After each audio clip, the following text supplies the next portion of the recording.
Jesus talks about a seed dying. So much of the gospel of Jesus is filled with this concept of death. And oh gosh, we're not attracted by death. We're trying as best we can to get away from death. And yet time and again, the message of Jesus is one, face the death.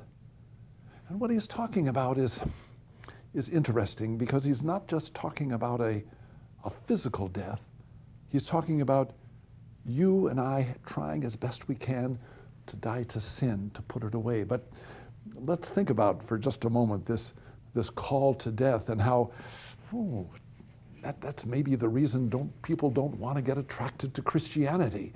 Too much talk about death. I want to have that cream to make sure that I stay nice and fresh and young.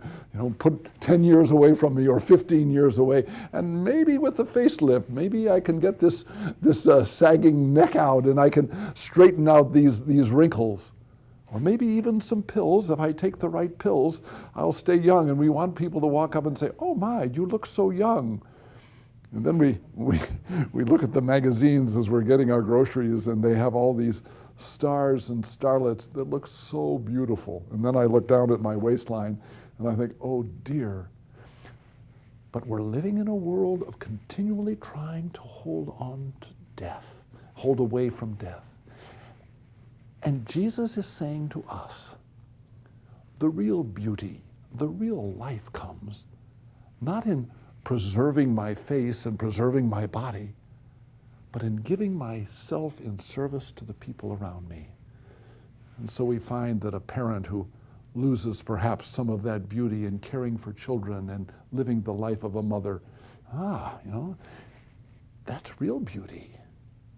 We got to kind of change our whole perspective from the stars to those that are giving everything that they have to the people around them. What about the people that have these jobs of service, that just expend their health and their time? Doctors, people that are working with people in hospice, the police, missionaries that go out and leave all the things that are comfortable to serve others. To find real beauty in service.